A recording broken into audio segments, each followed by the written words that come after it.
Okay, basa po tayo ulit. Lucas Kapitulo 2, versikulo 41 hanggang 50 or Luke chapter 2 verses 41 to 50. And ang babasahin po natin is ang salita ng Diyos. Ito yung version ng ASD. And gagamit po tayo ng UApp or application sa cellphone. Yun po, doon po tayo babasa. And yung ginagamit natin na application is YouVersion or YouBible. Okay, so let's read. Title po nito ay Ang Batang si Jesus sa Templo. Okay, verse 41 po tayo. Bawat taon, pumupunta ang mga magulang ni Jesus sa Jerusalem upang dumalo sa pista ng paglampas ng anghel, Feast of the Passover. So every year, si Mary and si Joseph ay dumadalo sa Feast of the Passover. 42. Nang 12 taong gulang na si Jesus, muli silang pumunta roon gaya ng nakaugalian nila. 43. So 12 taon si Jesus. May significant yan. Not significance, may significance yan. 43. Pagkatapos ng pista, umuwi na sila, ngunit nagpaiwan ng batang si Jesus sa Jerusalem nang hindi namamalayan ng mga magulang niya. So si Mary and si Joseph, si Maria at si Jose, hindi nila namalayan, hindi nila kasama pa uwi si Jesus. 44. Ang akala nila ay kasama siya ng iba nilang kababayan na pauwi na rin. Kaya nagpatuloy lang sila sa paglalakad buong araw. Bandang huli ay hinanap nila si Jesus sa kanilang mga kamag-anak at mga kaibigan. Verse 45. Nang malaman nilang wala si Jesus sa kanila, bumalik sila sa Jerusalem upang hanapin siya doon. 46. At sa ikatlong araw, so 3 araw lumipas ng paghahanap. At sa ikatlong araw, natagpuan nila si Jesus sa templo na nakaupong kasama ang mga tagapagturo ng kautusan. Nakikinig siya sa kanila at nagtatanong. Ang 47, ang lahat ng nakarinig sa kanya ay namangha sa kanyang pangunawa at sa kanyang mga sagot.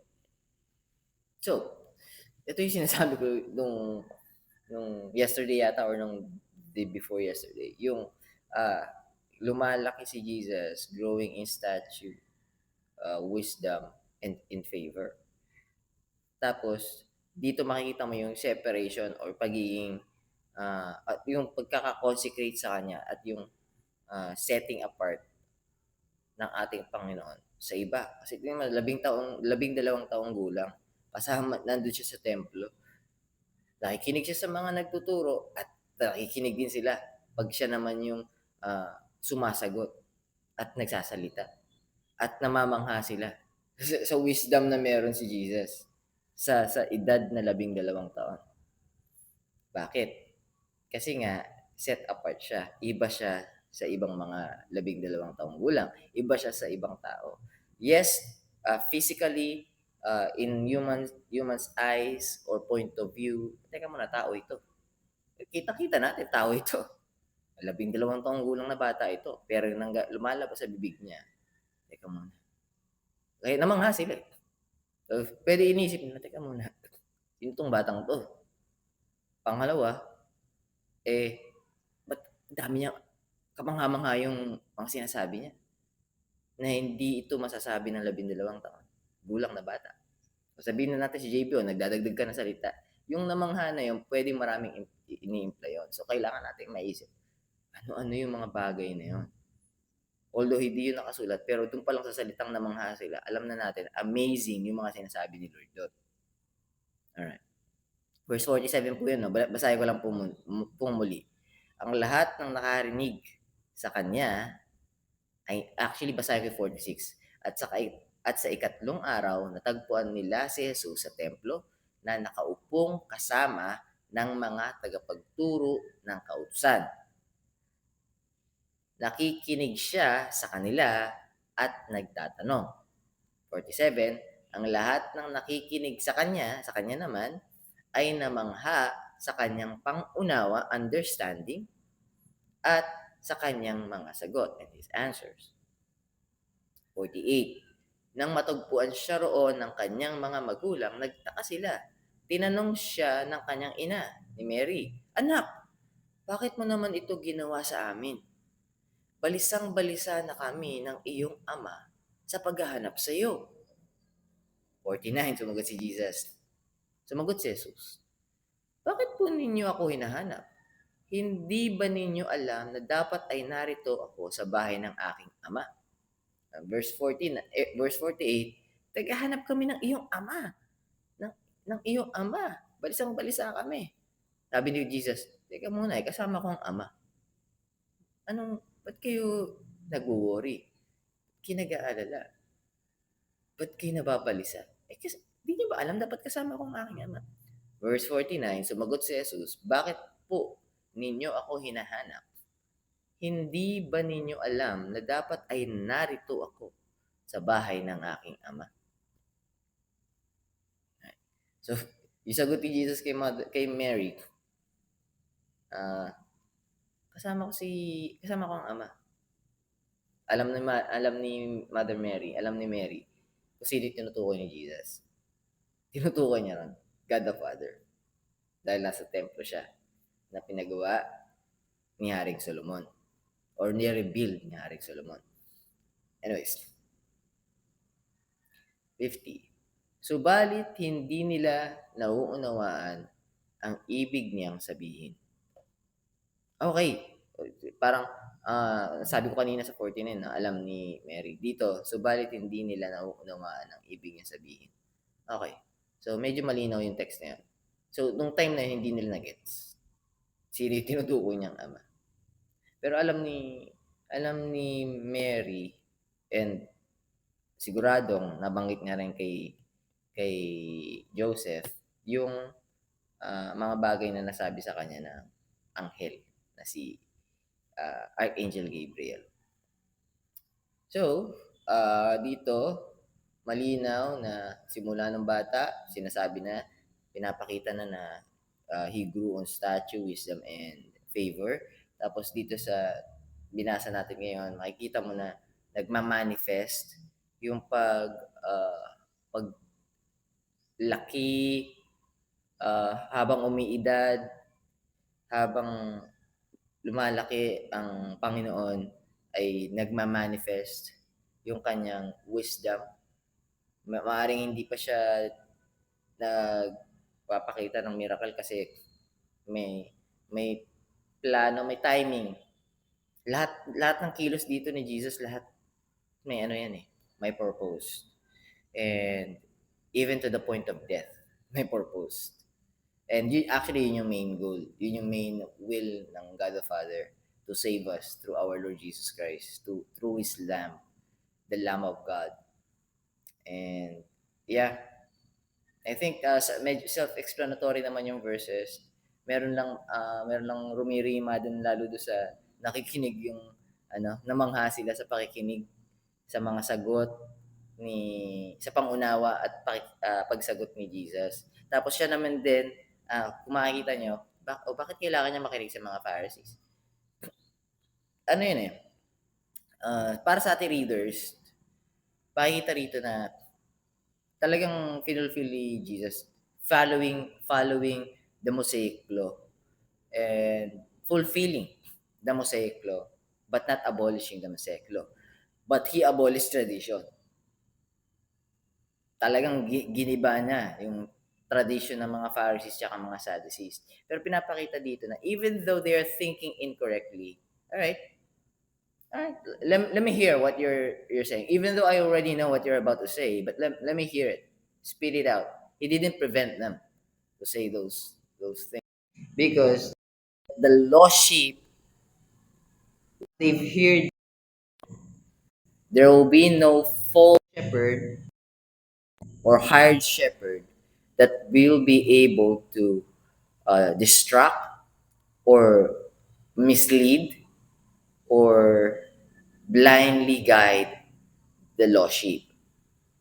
So our Lord Jesus Christ is not worrying about those false preachers, false apostles, false disciples, minions of Satan. Our Lord Jesus Christ is not worrying about what they're about to say. because it will never actually drag lost sheep to hell. But goats is running towards hell. Alright, medyo malalim ba yung goats tsaka sheep? 10 minutes pa lang naman. Yung goats, yun yung mga mapupunta sa impyerno. Kinategorize sila ng Panginoon, nasa kaliwang kamay niya, mga kambing. Yung mga tupa, kung nandito yung nawawalang tupa, yung mga tupa, eto yung nasa kanang kamay. Yung mga nawawalang tupa, dito babalik yun. Walang nawawalang tupa, mapupunta dito. Alam na ng Panginoon yan. Kaya nga pangalan nun, tupa. Nawawala lang, naliligaw lang. So, hinahanap siya ng Panginoon, sila. Hindi sila naghahanap sa Panginoon. Hinahanap sila ng Panginoon. Ganun ka mapagmahal ang Diyos namin. Kung naniniwala kay Jesus Christ, Diyos natin. Kaya lang, hindi ko masabing Diyos natin kung hindi ka naniniwala kay Jesus Christ kasi hindi mo siya Diyos eh. Kailangan mo munang tanggapin na siya ang pinadala ng Diyos Ama dito sa atin upang tayo iligtas. So siya ang ating Panginoon at ang ating tagapagligtas. Meaning, naniniwala ka na yung the angel of the Lord in the midst of burning bush, Exodus chapter 3 verse 2, and God in the middle of the burning bush who's talking to Moses is actually Jesus Christ. Pagka sinabi sa Old Testament, the messenger of the Lord, tignan niyo yung kung paano magsalita yung the messenger of the Lord. Hindi siya sender ng message. Yung the messenger of the Lord, yung sentence niya, kung paano siya makipag-usap doon sa mga tao, hindi siya mere tigapaghatid ng salita. He claims the word. He claims the word. Tapos doon sa Sodom and Gomorrah, kausap ni Lord, ni Yahweh si Abraham, nakikipag-usap si Abraham kay Lord para iligtas sila Lot. The Lord, dalawang Lord yung tinutukoy doon. May isa na magkakas daw ng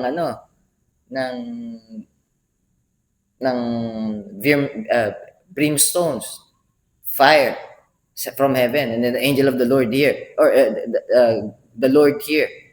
Mapapansin niyo, hindi ko lang makot ng exactly word per word eh. Pero yung sense nun, merong Lord pa dito, tapos yung Lord dito, sabi, yung Lord sa doon, parusahan o wasakin ng Sodom at Gomorrah. Habang nakikipag negotiate si Abraham. Maganda yung story na yun, nakikipag-negotiate si Abraham. Eh Lord, paano kung may 15 naniniwala sa'yo doon? Hindi ko sila wawasakin. Hindi ko sila, sige, pagka nakakita ka ng pagka meron ng 50, G, spare natin sila. Pero sinasabi ko sa iyo yung totoo. Wala ni isa. Kasi umabot pa sa pinakamababa yatang negotiation ni Abraham, 5 eh. Eh paano kung may 5? O sige, pagka may 5, G. Eh wala, kahit isa. Ayun. Kailangan parusahan. Ibig sabihin, ng patas ang Panginoon. Paano siya naging patas? Eh winasak niya nga yung Sodom and Gomorrah. Alam na ng Panginoon kung sino hindi talaga kanya. At kung sino yung wawasak, o sino magiging dahilan ng deception. So, yung time na yon, sobrang lala ng sitwasyon sa Sodom and Gomorrah. Even to the point na gusto nilang asawahin. Yung mga anghel naman na to, yung mga anghel, messenger na to, yung messenger ng Panginoon.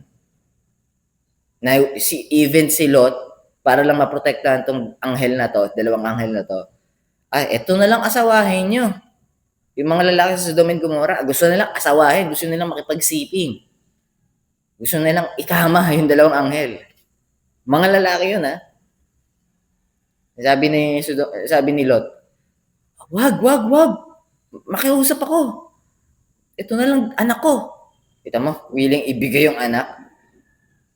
So, kumbaga, iba yung kaugalian at pamumuhay. And paganistic tradition yung umiiral doon sa Sodom and Gomorrah. Umiiral doon ng kasanayan at ginagawa doon. Anyways, bago tayo mabot ng 15 minutes, yun po yung Bible reading natin ngayon sa Tagalog, sa ASD, ang salita ng Diyos. Tapos kita tayo bukas. So God bless you guys. Keep safe. I'll be seeing you tomorrow. Bye for now.